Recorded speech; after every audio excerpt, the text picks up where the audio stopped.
ಎಲ್ಲರಿಗೂ ನಮಸ್ಕಾರ. ವಿಸ್ತಾಸ್ learning online ಕ್ಲಾಸಸ್ಗೆ ತಮಗೆಲ್ಲ ಆತ್ಮೀಯವಾದ ಸ್ವಾಗತ.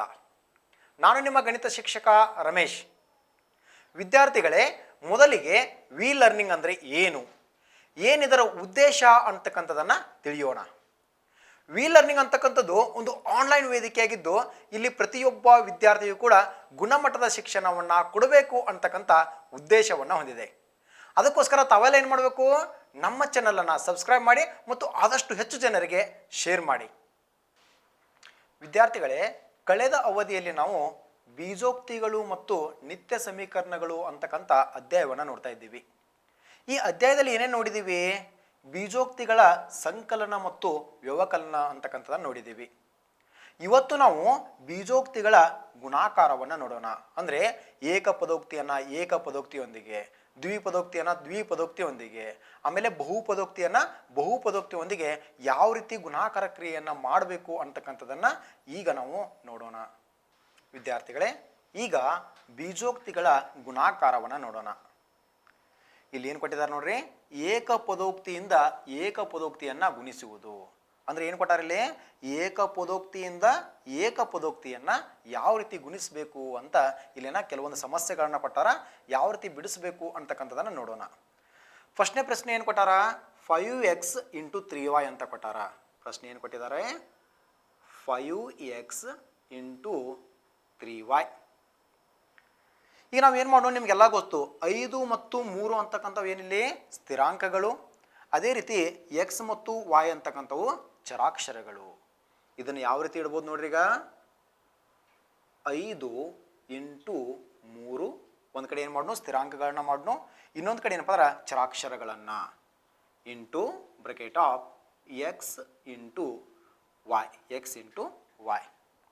ನೋಡ್ರಿ, ಈಗ 5 × 3 ಅಂದ್ರೆ 5 3 ಎಷ್ಟು? 15. 5 3 15. X into Y X Y, X into Y X Y. ಅಂದರೆ 5x ಅನ್ನು 3y ಗುಣಿಸಿದಾಗ ಬರ್ತಕ್ಕಂಥ ಗುಣಲಬ್ಧ ಎಷ್ಟು ಅಂದರೆ 15xy. ಸಿಂಪಲ್ ಐತಲ್ಲ ಇದು, ಯಾವ ರೀತಿ ಗುಣಿಸ್ಬೇಕು ಅಂತ. ಓಕೆ, ಹಾಗಾದ್ರೆ ಈಗ ಎರಡನೇ ಲೆಕ್ಕವನ್ನು ನೋಡ್ರಿ. ಇಲ್ಲೇನು ಕೊಟ್ಟಿದ್ದಾರೆ? 2x × 5y × 7z ಅಂತ ಕೊಟ್ಟಿದ್ದಾರೆ. 3 ಏಕಪದೋಕ್ತಿಗಳನ್ನು ಕೊಟ್ಟು ಅವುಗಳನ್ನು ಗುಣಾಕಾರ ಮಾಡಂತ ಕೊಟ್ಟಾರೆ. ಏನು ಕೊಟ್ಟಿದ್ದಾರೆ? 2x × 5y × 7z ಅಂತ ಕೊಟ್ಟಿದ್ದಾರೆ. ಈಗ ನೋಡ್ರಿ, ಈಗ ಸ್ಥಿರಾಂಕಗಳನ್ನ ಒಂದು ಕಡೆ ಇಡೋಣ. ಅಂದರೆ ಏನಲ್ಲಿ 2 × 5 × 7.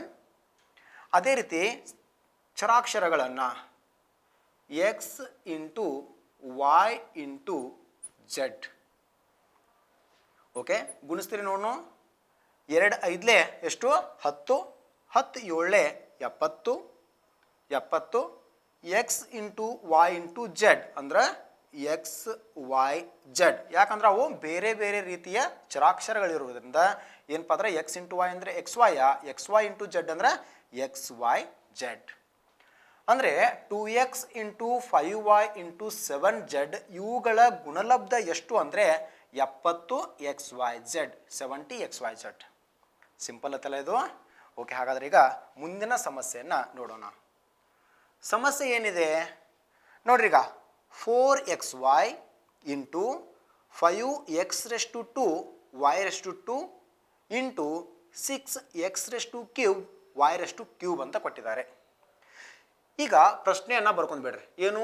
4xy × 5x⁻² y⁻² × 6x⁻³ y⁻³ x³ y³.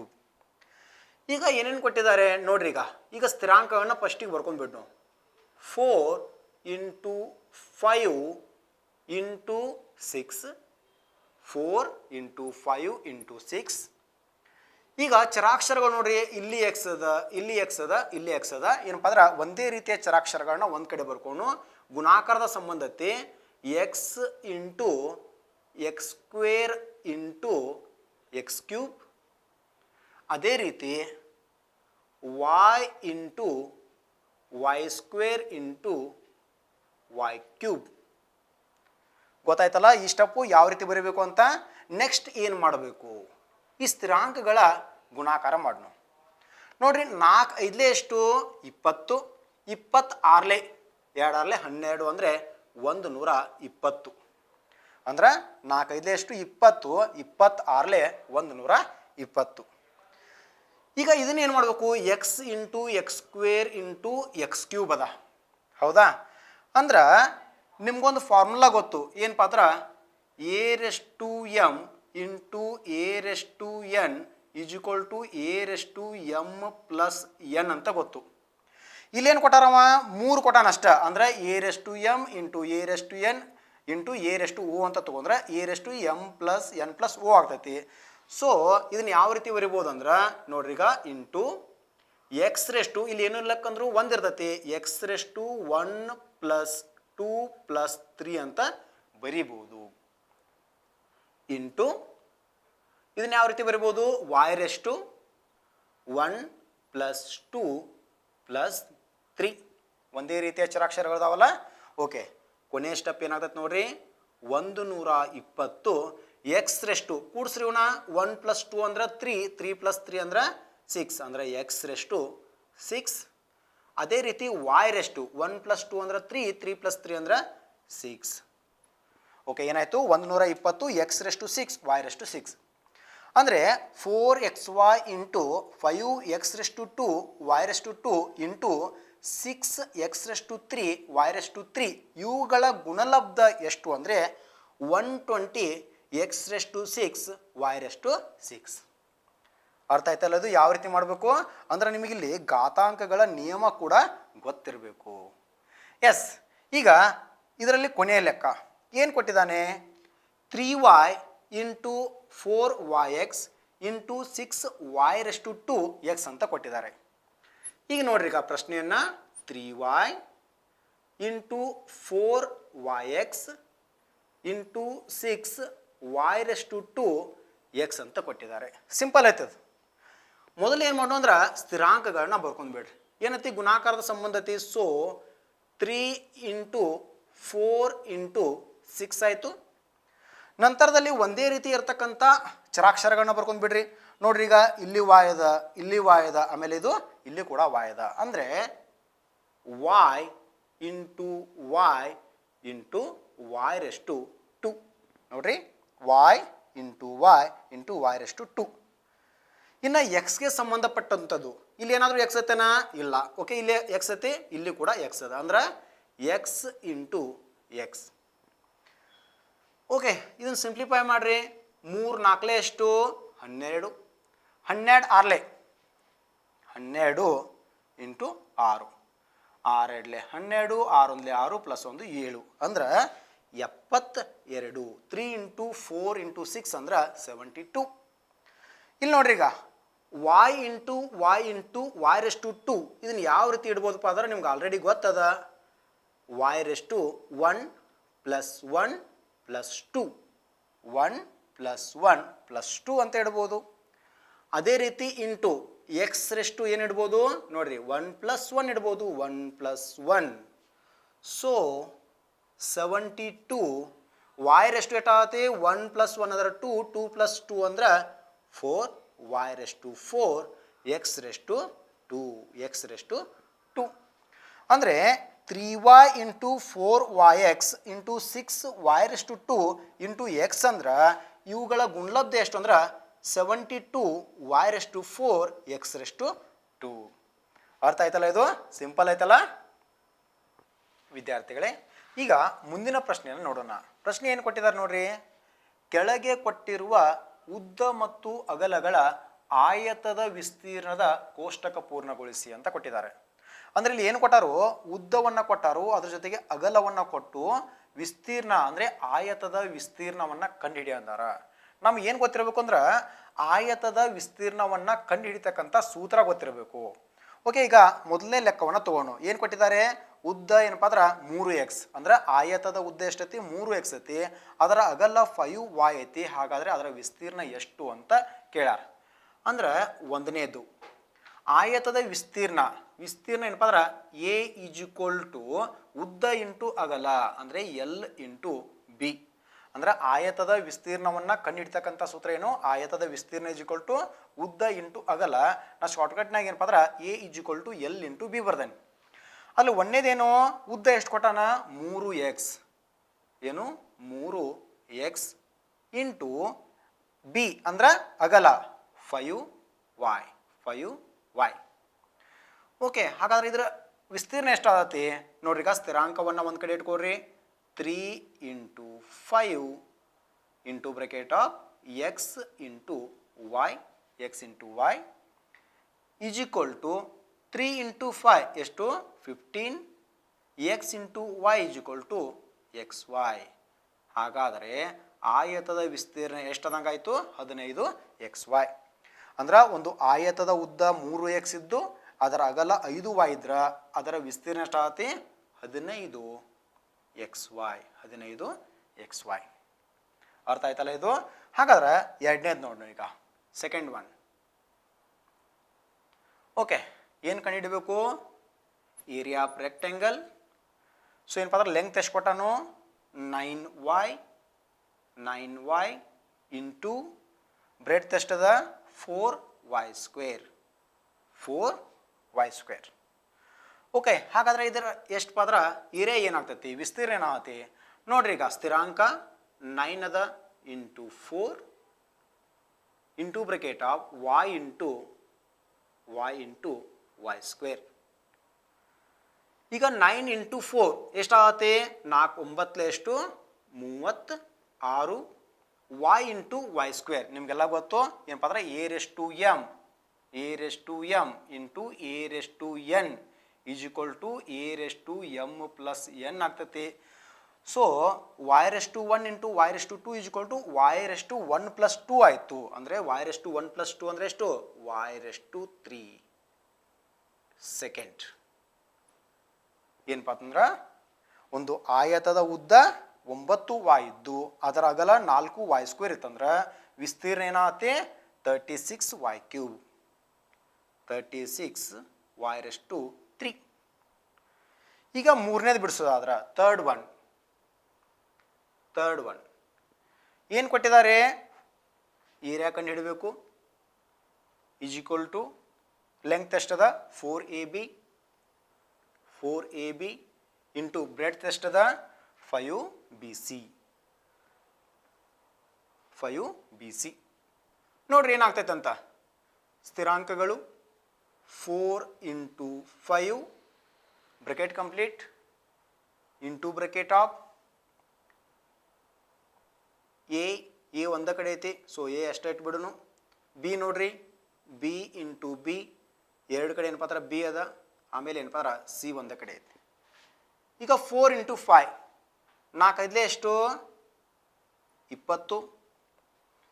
A B into B b² C. ನೋಡ್ರಿ ಎ ಎಷ್ಟು ಅದ?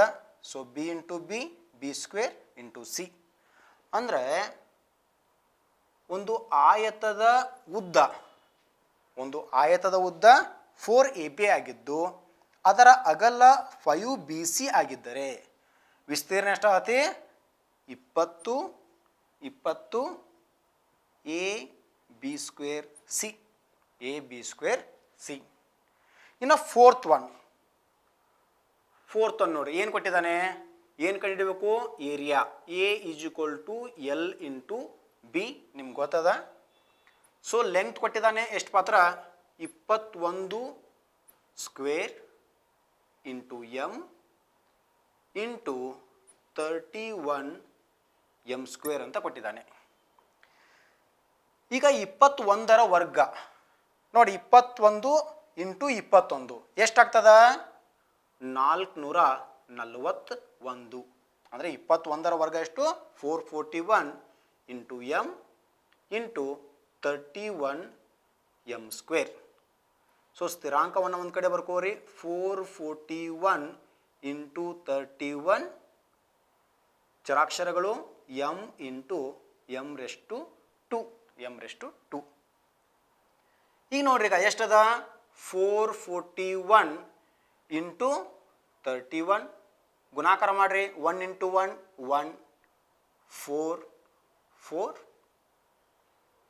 3 1 ಝ 3 3 4 ಝ 3 4 ಎಷ್ಟು 12 3 4 ಎಷ್ಟು 12 1 ಎಷ್ಟು ಪಾತ್ರ 13 ಸೊ ಎಷ್ಟು ಬರ್ತದ 1 4 ಪ್ಲಸ್ 3 7 4 ಪ್ಲಸ್ 2 6 3 1 ಎಷ್ಟು ಪಾತ್ರ 13,671 ಹೌದಾ ಅಂದ್ರೆ 441 ಇಂಟು 31 ಅಂದ್ರೆ 13,671 ಎಮ್ ರೆಷ್ಟು ಏನೂ ಇಲ್ಲ ಅಂದ್ರೆ ಒಂದಿರ್ತೈತಿ ಸೊ ಎ ರೆಷ್ಟು ಎಮ್ ಇಂಟು ಎ ರೆಷ್ಟು ಎಮ್ ಇಂಟು ಎ ರೆಷ್ಟು ಎನ್ ಅಂದ್ರೆ ಎ ರೆಷ್ಟು M plus N so 1 plus 2 ಅಂದ್ರೆ 3 ಸೊ ಎಮ್ ರೆಷ್ಟು 3 ಎಮ್ ಕ್ಯೂಬ್ ಅಂದ್ರೆ ಉದ್ದ ಈ 21 ರೆಷ್ಟು 2 ಇಂಟು ಎಮ್ ಇದ್ದು ಅಗಲ 31 ಎಮ್ ಸ್ಕ್ವೇರ್ ಇತ್ತು ಅಂದ್ರೆ ಅದರ ವಿಸ್ತೀರ್ಣ ಎಷ್ಟು ಬರುತ್ತೆ ಅಂದ್ರೆ 13,671 ಇಂಟು ಎಮ್ ರೆಷ್ಟು 3 ಅರ್ಥ ಆಯ್ತಲ್ಲ ಯಾವ ರೀತಿ ಅಂದ್ರೆ ಅವ್ರು ಏನು ಕೇರ್ ನೋಡ್ಬೇಕು ಆಯತದ ವಿಸ್ತೀರ್ಣವನ್ನು ಕೇರ್ ಏನೇನು ಕೊಟ್ಟಾರು ಉದ್ದವನ್ನು ಕೊಟ್ಟಾರ ಮತ್ತು ಅಗಲವನ್ನು ಕೊಟ್ಟಾರ ನಮ್ಗೇನು ಗೊತ್ತಿರ್ಬೇಕು ಫಸ್ಟಿಗೆ ಏನು ಗೊತ್ತಿರ್ಬೇಕಂದ್ರೆ ಆಯತದ ವಿಸ್ತೀರ್ಣವನ್ನು ಕಂಡು ಹಿಡಿತಕ್ಕಂಥ ಸೂತ್ರ ಗೊತ್ತಿದ್ರೆ ಇದನ್ನೇನಪ್ಪ ಅಂದ್ರೆ ಈಸಿಯಾಗಿ ಬಿಡಿಸ್ಬೋದು ವಿದ್ಯಾರ್ಥಿಗಳೇ ಈಗ ಮುಂದಿನ ಪ್ರಶ್ನೆಯನ್ನು ನೋಡೋಣ ಪ್ರಶ್ನೆ ಏನು ಕೊಟ್ಟಿದ್ದಾರೆ ನೋಡ್ರಿ ಇಲ್ಲಿ ಕೆಳಗೆ ನೀಡಿದ ಉದ್ದ ಅಗಲ ಮತ್ತು ಎತ್ತರಗಳನ್ನು ಹೊಂದಿರುವ ಪ್ರತಿಯೊಂದು ಆಯತಾಕಾರದ ಪೆಟ್ಟಿಗೆಯ ಗಾತ್ರ ಕಂಡುಹಿಡಿಯಿರಿ ಅಂದಾರ ಅಂದ್ರೆ ಆಯತಾಕಾರದ ಪೆಟ್ಟಿಗೆಯ ಗಾತ್ರ ಅಂದ್ರೆ ಏನಿಲ್ಲಿ ಘನಫಲ ಕಂಡುಹಿಡಿ ಅಂತ ಕೇಳ್ಯಾರ ಏನು ಕೊಟ್ಟಾರ ಇಲ್ಲಿ ಉದ್ದವನ್ನು ಕೊಟ್ಟಾರ ಅಗಲವನ್ನು ಕೊಟ್ಟಾರ ಮತ್ತು ಎತ್ತರವನ್ನು ಕೊಟ್ಟಾರ ಅವರು ಘನಫಲವನ್ನು ಕಂಡುಹಿಡೀರಿ ಅಂತಂದಾರ ಅಲ್ಲಿ ಫಸ್ಟ್ನೇದು ಏನು ಕೊಟ್ಟಾರ ನೋಡ್ರಿ ಫಸ್ಟಿಗೆ ಏನು ಮಾಡೋಣ ಅಂದ್ರೆ ಘನಫಲ ಅಂದರೆ ಗಾತ್ರ ಇದಕ್ಕೆ ನಾವು ಘನಫಲ ಅಂತ ಕರಿತೀವಿ ಘನಫಲ ಅಂದ್ರೆ ಆಯತಾಕಾರದ ಪೆಟ್ಟಿಗೆಯ ಗಾತ್ರವನ್ನು ಕಂಡುಹಿಡ್ತಕ್ಕಂಥ ಸೂತ್ರ ಉದ್ದ ಇಂಟು ಅಗಲ ಇಂಟು ಎತ್ತರ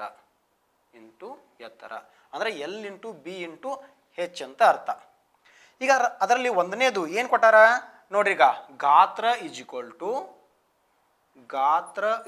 ಟು ಉದ್ದ ಎಷ್ಟು ಕೊಟ್ಟಾರ 2ax ಇಂಟು ಅಗಲ 3by ಇಂಟು ಎತ್ತರ ಎಷ್ಟು ಕೊಟ್ಟಾರು 5cz ಓಕೆ ಮೊದಲು ಸ್ಥಿರಾಂಕಗಳು 2 ಇಂಟು 3 ಇಂಟು 5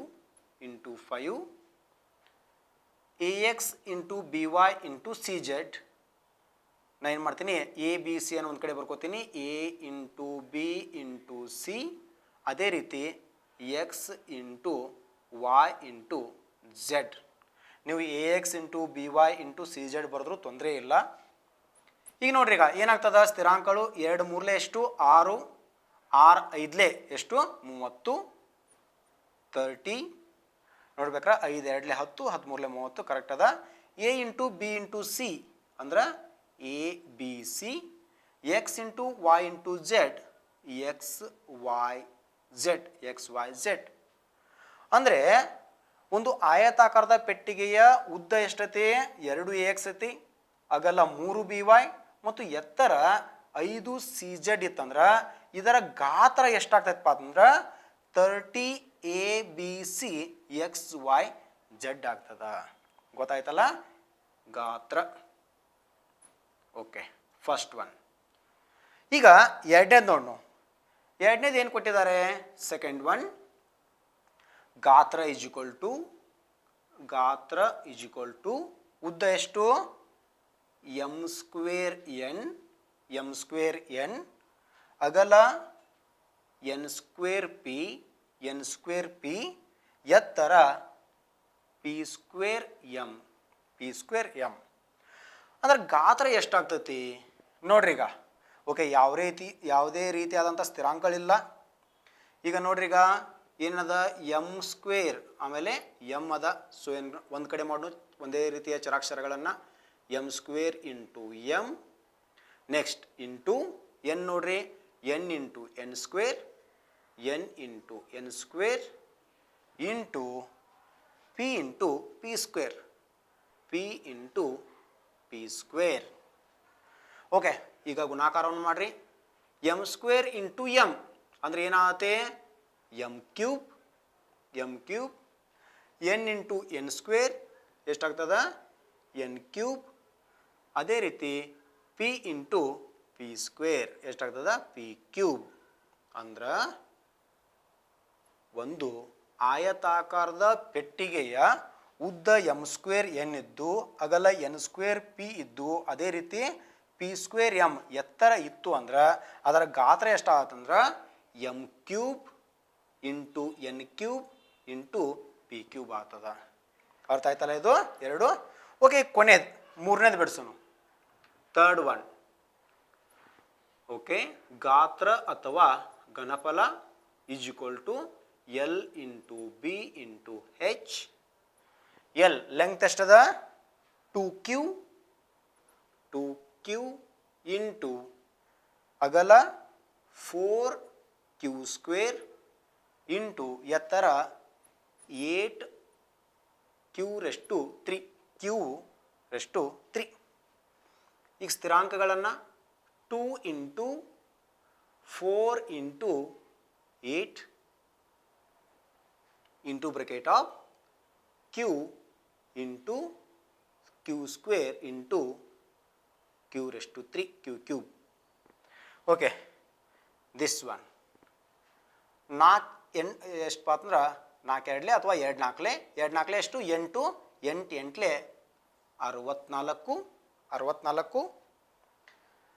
ಇನ್ನು q⁻2 ಏನೂ ಇಲ್ಲ ಅಂದ್ರೆ 1 ಇರ್ತೈತಿ. ಸೊ q⁻2 ಅದ, q⁻3 ಅದ. ಸೊ ಎಲ್ಲ ಪ್ಲಸ್ ಮಾಡಿರಿ.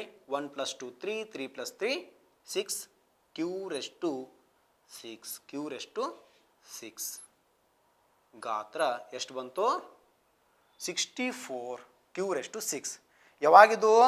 ಒಂದು ಆಯತಾಕಾರದ ಪೆಟ್ಟಿಗೆಯ ಉದ್ದ ಏನಪ್ಪ ಅಂದ್ರೆ 2q ಕೊಟ್ಟು ಅದರ ಅಗಲ 4q⁻2 ಅಂದು ಅದೇ ರೀತಿ ಎತ್ತರವನ್ನು 8q⁻3 ಅಂತ ಕೊಟ್ಟು ಗಾತ್ರವನ್ನು ಕಂಡು ಹಿಡಿದೆ ಅಂದ್ರೆ L into B into H formula ಹಚ್ತೀರಿ. So 64 q⁻6. ಅರ್ಥ ಆಯ್ತಲ್ಲ? ಭಾಳ ಸಿಂಪಲ್ ನಾವು. ನಿಮ್ಗೇನಪ್ಪ ಅಂದ್ರೆ ಸ್ಟೆಪ್ಸ್ ನೆನಪಿರಬೇಕು. ಇಲ್ಲಿ ಘಾತಾಂಕಗಳ ನಿಯಮ ಕೂಡ ನಿಮಗೆ ಗೊತ್ತಿರಬೇಕು. ವಿದ್ಯಾರ್ಥಿಗಳೇ, ಇಲ್ಲಿವರೆಗೂ ನಾವು ಏಕಪದೋಕ್ತಿಯಿಂದ ಏಕಪದೋಕ್ತಿಯನ್ನು ಯಾವ ರೀತಿ ಗುಣಿಸ್ಬೇಕು ಅಥವಾ ಏಕಪದೋಕ್ತಿಯಿಂದ ಏಕಪದೋಕ್ತಿಯನ್ನು ಯಾವ ರೀತಿ ಗುಣಿಸ್ಬೇಕು ಅಂತ ನೋಡಿದ್ದೀವಿ. ಇನ್ನು ಮುಂದಿನ ಅವಧಿಯಲ್ಲಿ ದ್ವಿಪದೋಕ್ತಿಯಿಂದ ಏಕಪದೋಕ್ತಿಯನ್ನು ಯಾವ ರೀತಿ ಗುಣಿಸ್ಬೇಕು ಅಂತಕ್ಕಂಥದ್ದನ್ನು ನೋಡೋಣ. ಹಾಗಾದರೆ ಅಲ್ಲಿವರೆಗೂ ನೀವೆಲ್ಲ ಏನು ಮಾಡಬೇಕು? ನಮ್ಮ ಉಸ್ತಾದ್ ಲರ್ನಿಂಗ್ ವಿಡಿಯೋಗಳನ್ನ ನೋಡಿರಿ, ಲೈಕ್ ಮಾಡಿರಿ ಮತ್ತು ಆದಷ್ಟು ಹೆಚ್ಚು ಜನರಿಗೆ ಶೇರ್ ಮಾಡಿ. ಮುಂದಿನ ಅವಧಿಯಲ್ಲಿ ಸಿಗೋಣ. ಅಲ್ಲಿವರೆಗೂ take care and bye bye.